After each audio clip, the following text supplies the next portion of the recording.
Hi, and welcome to another episode of Numismatic Nuance with Seagrower Stacker. Hey, did you know? A couple weeks ago, I started a series called By the Label, Not the Coins. And for those of you who missed part 1 and 2, I'll put the links down below in the description. But today is part 3, where I'll be concentrating primarily on NGC and a rarely heard of company called IGS. But before I start, I want to give honorable mention to Independent Coin Graders, ICG. Even though they started in 1998, they've never garnered the same reputation as NGC, PCGS, or Annex.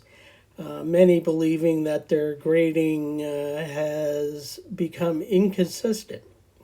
Another company of note is CAC,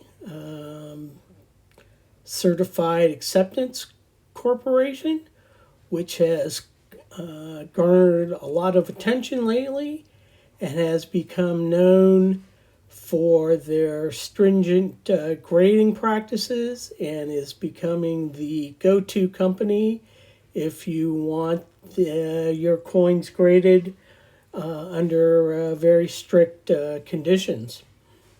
I don't have any coins graded by ICG or CAC, which brings me to today's main company I want to talk about, NGC, Numismatic Guarantee Corporation, which is considered in the top 3 with PCGS and Annex. NGC started grading coins in 1987, and here are an example of the first 2 labels produced. As you can see, the first generation, also known as the black label, was only featured for a very short period of time and is extremely rare. And Generation 2, which is also rare, unfortunately, I do not own any coins with either Generation 1 or 2. However, I do have a coin that has the Generation 3 Uncommon holder, which was produced from 1987 to 1989.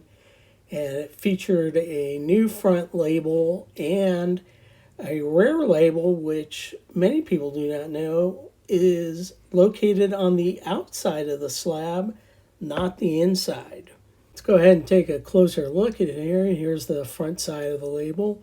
Again, you've got the border around the scales there. And as I said, on the reverse, the hologram is actually located on the outside of the slab, and you can see in mine it's got a little defect there.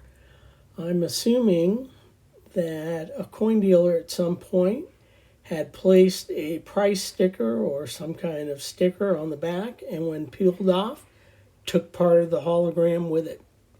Although the front of the label is traditionally brown, over time it can fade to a light green tint, which appears to have happened here.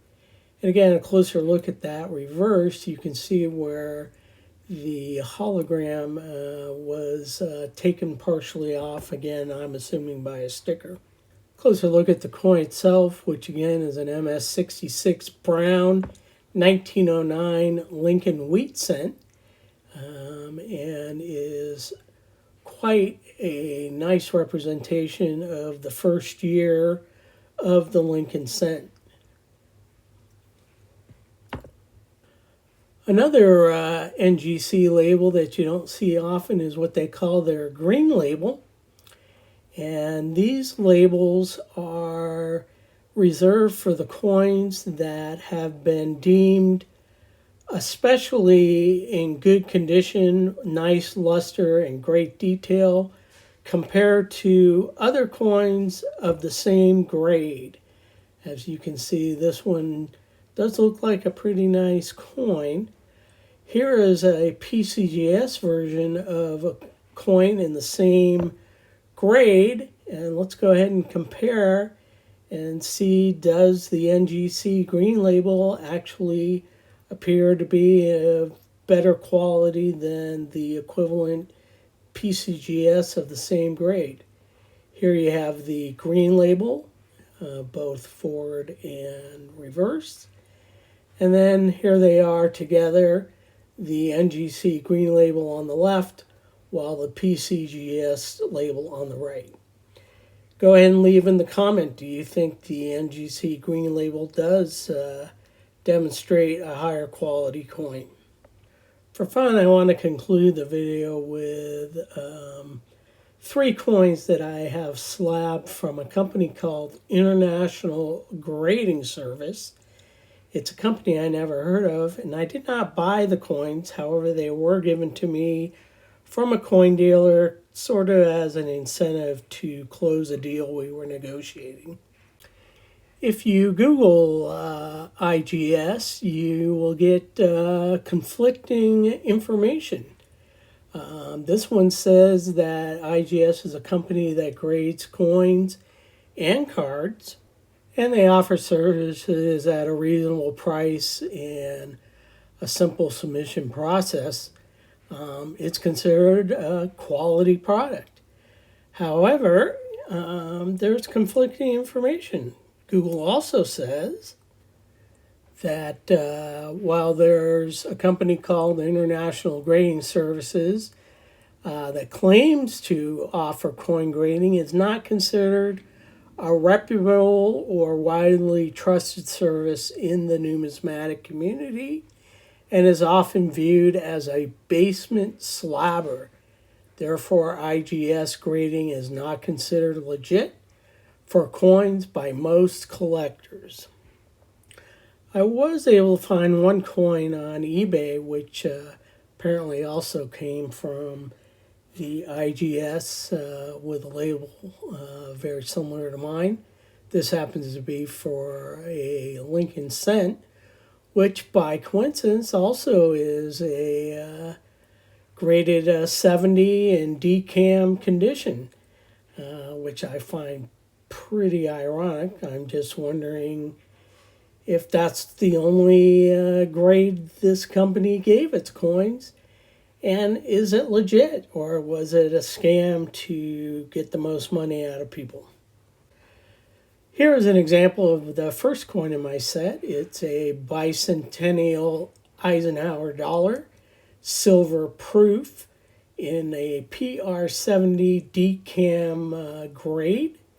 And here's a little closer look at the obverse, which you'll notice has a little bit of frosting or milking to the left of Eisenhower's face, which kind of makes me wonder, well, how well was this slabbed to begin with?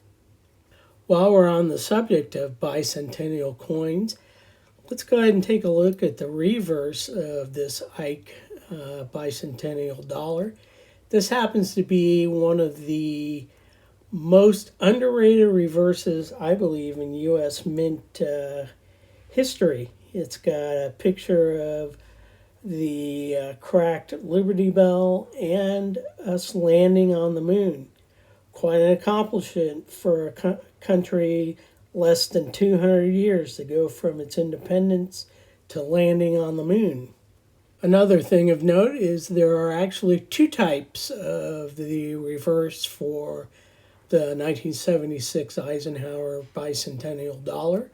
Type 1, the reverse lettering includes the inscription United States of America and has block letters, while Type 2 has serifs at the end of many of its letters. A closer look at mine shows that this is a Type 1 reverse, which is much more common than the Type 2. The second coin in this set is the bicentennial Kennedy half dollar, which, as you can see, is a proof silver, also with the 70 DCAM designation. And despite the poor photography, the obverse and reverse generally are in beautiful condition. The reverse of the Bicentennial Kennedy half features the front view of Independence Hall in Philadelphia and was designed by Seth Huntington. And it also carries the additional words 200 years of freedom and independence half, the only one of the 3 bicentennial coins to feature these additional words. At this point in the video, I'm going to have to issue a TVWV warning for those of you who live in West Virginia and are prone to passing out and falling on the floor. I do caution you should be sitting down to continue to watch this video. Of course, the third coin in this set is the Bicentennial Quarter, which also is a silver-proof coin with 70 DKAM designation. And while the obverse of the coin is quite remarkable, the reverse is quite a mess. Typical of a Bicentennial Quarter. Okay, Tiny, calm down. The reverse is actually what is called the Drummer Boy reverse. It features a design by Jack R., depicting a colonial drummer boy holding a torch of victory with 13 stars surrounding him, representing the original colonies. And the Bicentennial Quarter also happens to be the only quarter in U.S. Mint history to contain 40% silver. So the only real question is this label company legit? Are these coins legit? Are they truly silver coins, or are they clad coins and only claim to be silver? And would the grading of this 70 DKAM hold up if these coins were submitted to, say, PCGS or, God forbid, CAC? There's no way to really tell without cracking them out of the slab. My Sigma does not measure 40% coins, and without knowing the weight of the slab without a coin in it, there's no way to weigh these coins to see if it's just clad or silver. Let me know what you think in the comments below. Thanks so much for watching. I do appreciate it. Don't forget to do all of the above. And since this was a lengthy video, I do appreciate your patience. Hope you made it through the whole thing. And as always, thanks for watching, and I'll see you next time.